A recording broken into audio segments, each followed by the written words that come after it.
What's up, guys? Welcome back to my channel. I'm Bryce, and today I'm going to read in chapter 9 of the Parker Inheritance. Let's begin.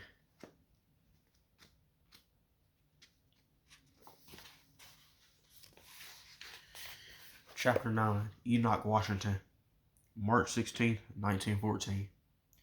Brandon Jones was 11 years old. He had only referred to his race in two ways, as African American and Black, terms that had become popular after the Civil Rights Movement of the 1950s and 1960s. Enoch Washington was born almost 100 years before Brandon in a small wooden shack outside of Luling, Texas. He lived during the Jim Crow era, when black men were considered free but were barred from voting in elections, living where they wanted, or getting the same education or services as whites. Enoch was colored. Colored was not a derogatory term, certainly not at the turn of the 20th century.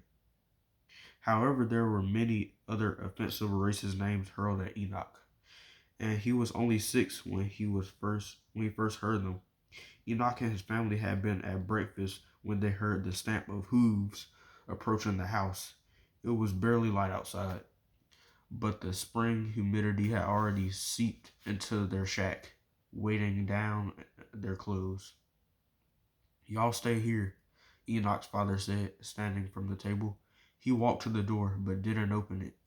The horse came to a stop, and a few moments later, Enoch heard the crunch of footsteps against the ground. Someone banged on the door, making Enoch jump. "Raymond?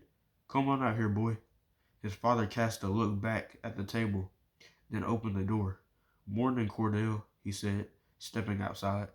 No one at the table made a sound. Enoch's mother stared at her plate, mouthing a prayer to herself. Enoch's siblings shared silent glances with one another.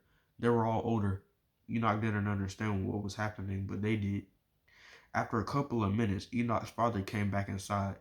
"It's Cordell Rackley. He's come to collect me and the boys. We were working Mr. Tidwell's fields for a few weeks." Enoch began to stand, but his father shook his head.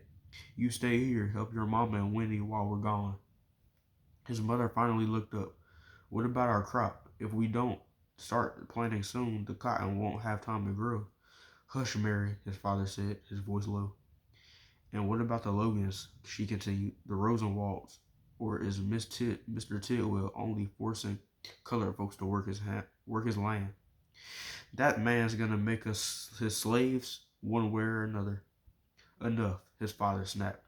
"We got a debt to pay. Mr. Tidwell chose now to collect. That's that." He clapped his hands. "Boys, let's go." Enoch watched as his brothers quickly finished their breakfast. They kissed their mother on the cheek, then headed out the door.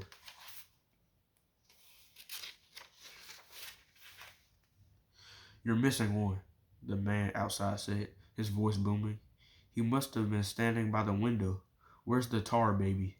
Enoch froze. He was darker than all of his siblings. His skin was like moist soil that had just been turned, like swirling ash rising from a fire.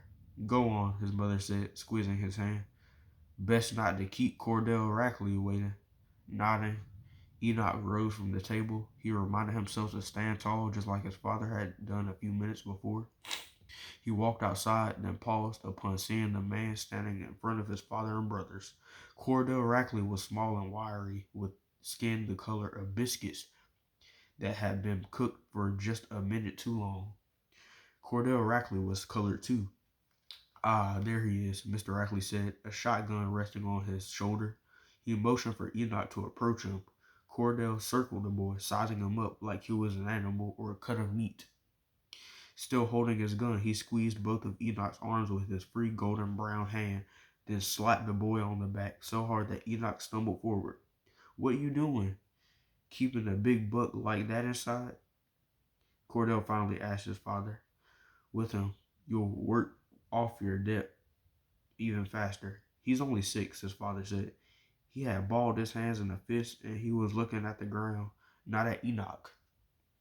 "Don't matter," the man replied. He split him to the ground, then wiped his mouth. he's gonna end up in the field. Might as well get it started now. And that was chapter 9. So tomorrow I'll be reading chapter 10. And that's about it. Peace out.